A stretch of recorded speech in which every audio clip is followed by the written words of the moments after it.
Most leadership failures doesn't happen because of bad strategy or lack of resources. They happen because of poor communication. I would like to explore this topic a little bit deeper in this episode as it might involve a lot of us on projects, on just regular day-to-day communication. I want to touch base on some best practices, how to be better communicator.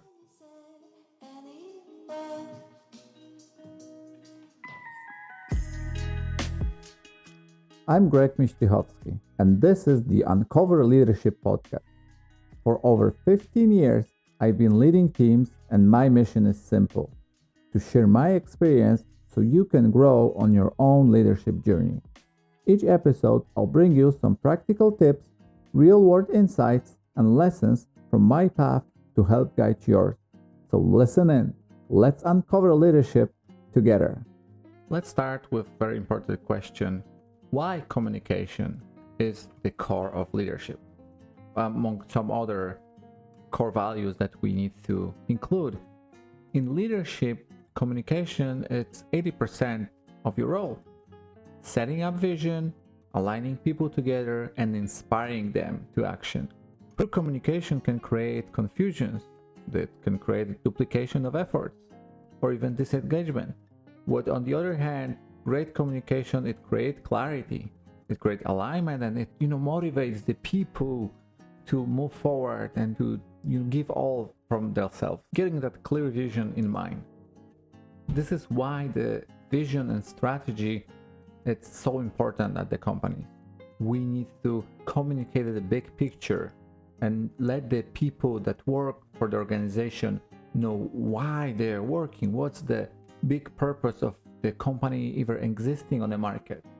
It can be anything from providing health services to providing media for customers or just entertainment.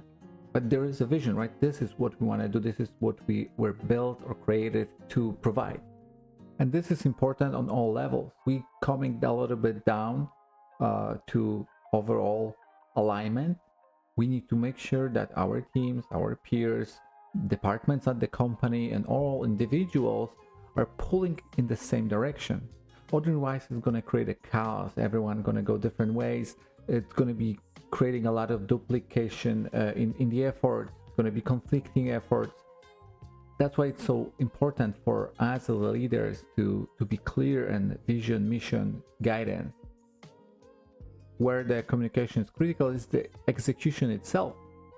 We need to get clear daily communication. It needs to include the overall goal of the effort, the blockers that are appearing in front of the team members, feedback itself, the feedback from the business, the feedback from the users of the products that we're delivering. We want to make sure that we're doing a good job. We want to explore what we can do better for them. We want to explore what we can do better for ourselves. That's why the communication is so critical. And the communication need to be shown in the culture of the company. It's an ongoing tone and style how the leaders and the teams interact. And as a leader, you need to give an example. You need to communicate clearly, honestly, without judgment, without pointing fingers. You don't want to blame anyone. You don't want to feel anyone afraid. And you want people to be open. You want people to communicate without fear or being reprimanded. That's very important. And now my favorite part, the real world examples. And one of the examples that you're gonna be able to hear left and right without any particular company or person are the Agile ceremonies, the daily stand-ups. It needs to be clear, quick alignment of the team members, where they are, what's the blockers for them to move forward. It's critical. The next item are the retrospectives itself.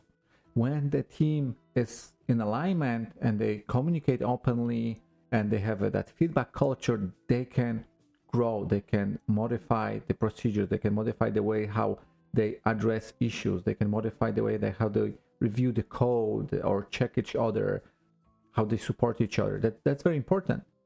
If you're going to look at safe approach from Agile bucket, the PA planning, once every 6 sprints, you get everyone together, all of the teams. Let's say you have 7 teams on your Agile release train.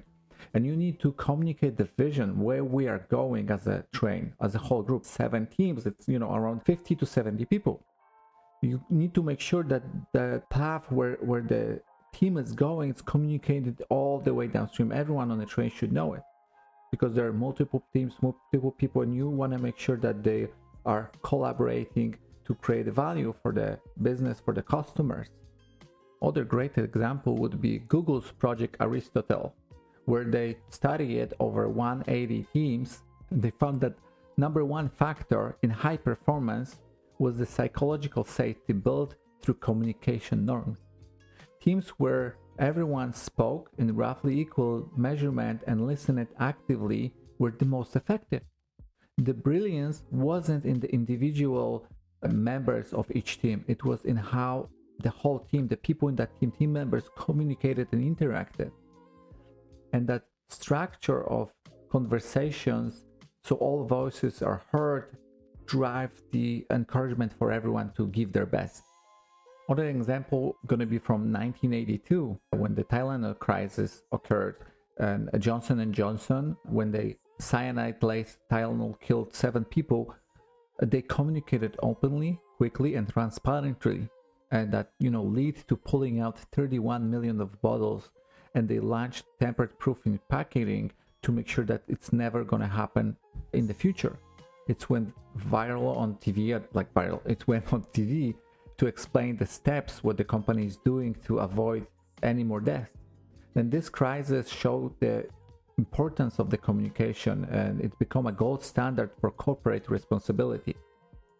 If you want to explore it a little bit deeper from the Army perspective, I would highly recommend book Extreme Ownership by Jocko Willink and Leif Babin, where they provide an example of critical communication and transparency on the action, where they almost caused the friendly fire. There was some miscommunication. People didn't read the map of the area properly, and they used the numbers for buildings, and they were sure that this is not this number, right? That we talking about different number. We think we saw hostiles over there, but the author of this book explained how he persists to check it again, and after 2 checks, they received the information back from platoon that observed the possible threats from the enemy side, that we made a mistake, we count the buildings wrong, it's different number, and that different number they knew is occupied by Navy SEALs. That could be leading to tragedy if not the proper communication in that case. And this is showing you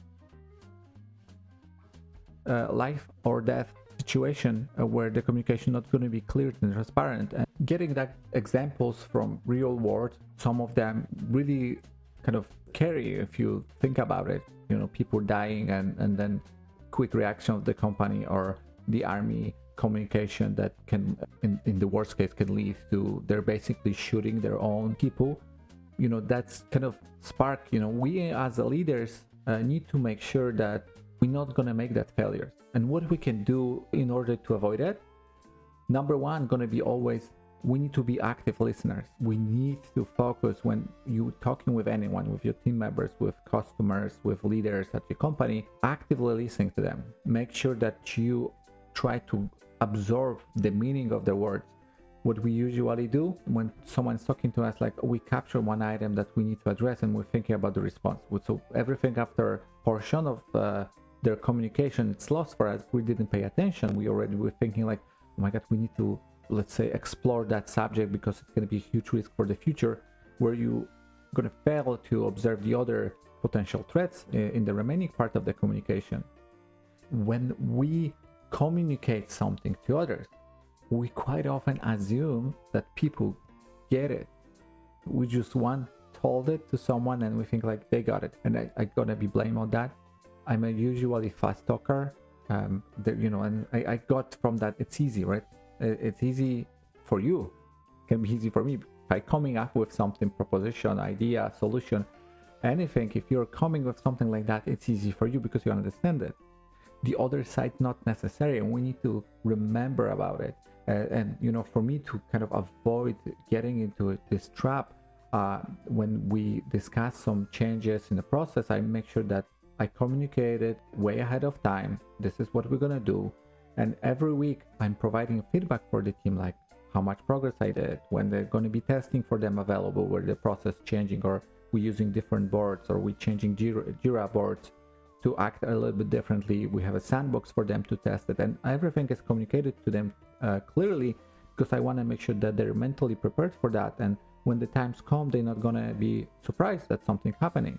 Next very important item is to make sure that you shape your message properly to the audience that will be receiving it, right? You cannot communicate the same to mass population or to some specialist in a field or the leaders in a company. You should use a different word. With the technical expert, if you have the knowledge and you know the terminology, you can use it, right? You can use it with them because they're going to understand it. If you're going to use the same terminology, communicate it to masses, they're probably not going to know what you're talking about. If you're going to communicate it to the leaders at your company, some of them might have that knowledge because they were working in that field a while ago before they step into the senior leadership roles. On the other side, for them, it's not necessarily important the technological aspect of the problem. They're more interested about the risks, issues, and impact and possible solutions. So you need to choose the right message, the right words for the audience. And on top of that, there are non-verbal cues that we need to pay attention to. How the people behave, how they react to your message. Do they engage with their posture, or are they start closing in? There are a lot of items, and some of them are impossible to observe if people are not on camera, if you don't see them in person. But even silence can bring additional information for you when you look for it. If you're expecting someone to provide a feedback in the conversations, maybe they are disconnected, maybe they are not even in front of the computer if they're not on the camera, maybe they are frightened to speak up or when you're discussing something. So there are a lot of items that you need to pay attention to. It's not easy, unfortunately. So now getting to the fun part, the practical tips. If you want the message to stick, if it's important message, you want to make sure that the people got it. I would follow the rule of thumb to repeat it 7 times. Try to communicate it in writing, in messaging, in a talk on a presentation where you're gonna get it, repeat it on a meeting 7 times to make sure that who got the message. The next tip gonna be ask more questions than you give answers. That way you can listen in to the people, listen to their ideas, and also empower them to be more active. The next one gonna be create multiple channels of communication. We have emails, one-on-ones, we can get town halls, we can get team meetings, can get stand-up daily meetings. There are multiple channels of communication where you can communicate something to the team, but also the team should be able to communicate to you. The communication should work both ways. Then try to implement the model of transparency. You need to share with your teams what you know and what you can tell them, and you just admit as much as I can tell you is, and you provide them the information that are free to share with the team members. And then, just say like, as soon as I'm gonna be able to provide you more details, I will. Then when you're looking for the clues in others, listen for that silence I mentioned before. If no one is speaking up, then there may be communication problem in the team. They might have not get aligned, they might not get to trust each other if they're afraid to talk with the other team members present. And at the very end, remember to close the loop. When people raise issues, circle back with the update. And what I like to do is at the end of the meeting, I'm just looking at my notes and I try to repeat what we just discussed. Just repeating the same items that I'm going to put later in the notes from the meeting if I'm sending it. Now, for the closing statement, communication is the most powerful leadership tool you already have. And it doesn't cost you any money, but it demands some discipline on your side. I want to give you a small challenge for the next week. Try to be active listener. Don't provide answers, ask more questions, observe others, and try to identify the reactions. Listen to your people, listen to the messages they're providing, look for quiet moments in a meeting, look for that silence. I wish you good luck. Thank you very much for listening. If you like it, please follow me on Spotify or wherever you're listening to this podcast, and hope to get you back next week. Thank you.